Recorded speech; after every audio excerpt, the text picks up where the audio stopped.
Rights group Amnesty International has accused the Sudanese paramilitary rapid support forces of committing war crimes in the town of El-Fasher and says the United Arab Emirates had facilitated their action. The UAE is accused of supplying the weapons used by the RSF. Now, the European Parliament is considering a ban on weapon sales to Abu Dhabi. Let's take a look at why the UAE has escaped scrutiny for their role in Sudan until recently. There's growing evidence in Sudan that the United Arab Emirates is supplying weapons to the RSF, a paramilitary that has allegedly executed and tortured thousands of civilians. The UAE denies that it arms the RSF, despite compelling evidence provided by the United Nations and rights groups. Why have the UAE's allies in Europe and the US been silent for so long? Analysts say financial interests play a role. The UAE are seen, unfortunately, as an ATM by most European governments who want tens of billions, if not more, worth of investments into their country. Whether it's a new AI center in France, an investment deal with Italy, or football clubs in the UK, the UAE has proven to be a big spender. It's also pumping billions of dollars into US industries and real estate. They invested over $2 billion in a cryptocurrency exchange that is owned by the Trump family, the Trump Corporation.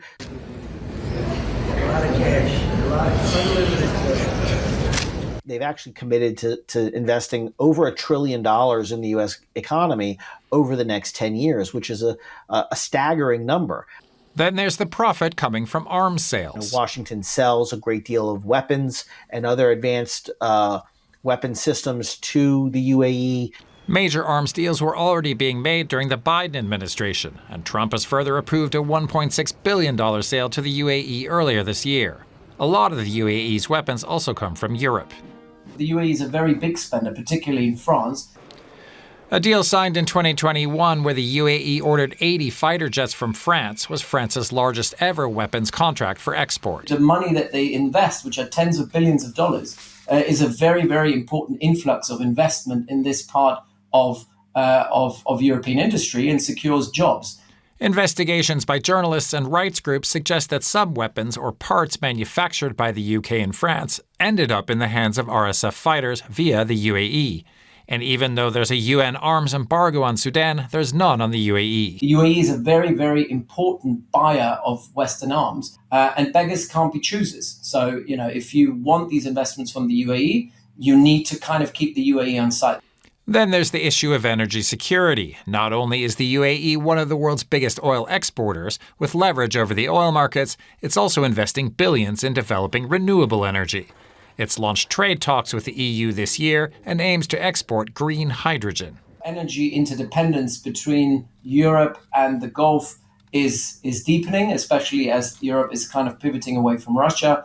The West also sees the UAE as an important security partner in the region. Since the Arab Spring, we've seen the Europeans and also the Americans gradually withdrawing from the Middle East and delegating that sort of security provision to local partners. And one of these local partners is the UAE.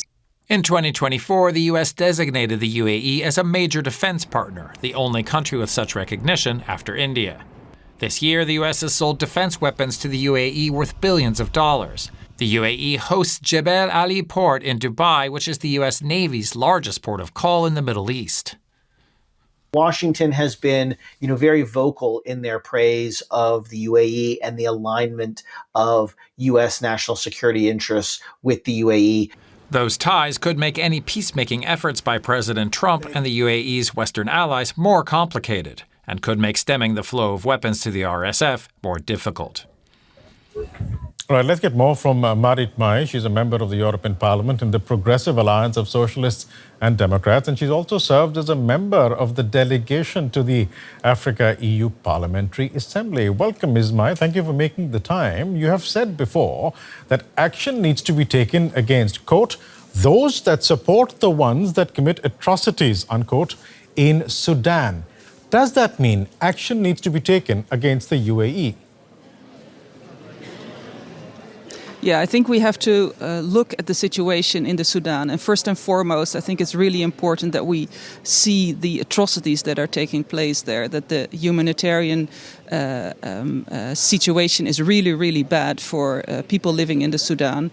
I know you talked about the weapons that are going into the Sudan, also through what we've seen and what has been investigated by the United Nations through the UN.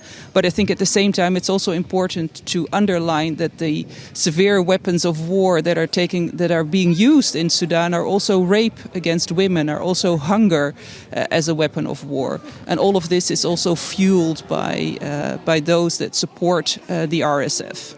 So you're saying that you will take action against the UAE?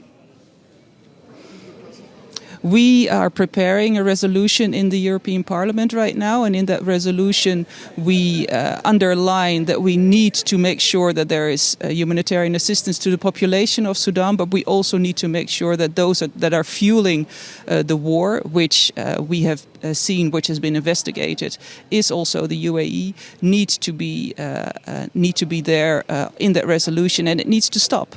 So we also ask for the European Commission, that is currently undertaking negotiations with the UAE on a trade deal, to stop that trade deal and to first make sure that the fueling of that war, that fueling of these crimes and these atrocities that take place against the people in the Sudan is stopped. So just clearly said, would it be possible for the EU Parliament to ban EU weapons sales to the UAE, given that European weapons that were delivered to the UAE, some of them are showing up with the RSF? Is that ban on sales going to happen? Well, we see that there is a UN arms embargo to the Sudan, and if in the end arms are ending up in the Sudan in the hands of those that are committing those atrocities on both sides, I must say, not just on the side of the RSF, and some of these arms have been traced back to Europe through the UAE, then we need to do something about that. Will Europe be able to do something about it? I think we need to do something about it because we want these atrocities to stop. We want the killings to stop. We want the rape in Sudan to stop. And we want to make sure that what is fueling this war, also the trade with the gold, the illicit gold, we want to make sure that that stops. We want to make sure if gold is coming to Europe that we know that there is no blot on that gold. And we want to make sure if weapons are being produced in Europe that these weapons are not being abused in these kinds of wars. You're basically saying a lot about you hope that all these bans will happen, that all this action will be taken, but no action has been taken.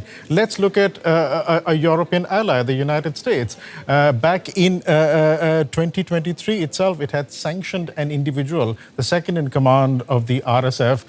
In 2023, the EU only sanctioned that individual last week. Back in January of this year, the United States was already calling what's happening in Sudan genocide, and here we are relying on hope that the EU takes action against those who are supporting atrocities. How credible does the EU sound at this moment? Well, we from the European Parliament will call for actions, and we must make sure that these actions take place. Can you explain to us how the EU will take action against the United Arab Emirates, given that European Council President Antonio Costa has described it as a reliable partner for the EU, in fact, an important and reliable partner for the EU? What is the leverage here that the EU has on the UAE?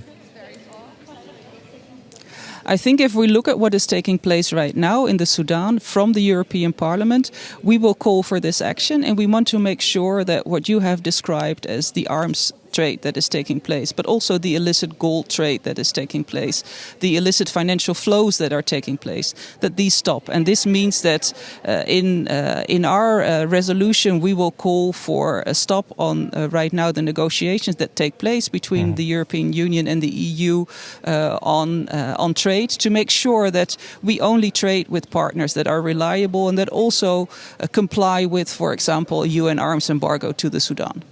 Marit, my member of the European Parliament, thanks so much for your time today. You're welcome.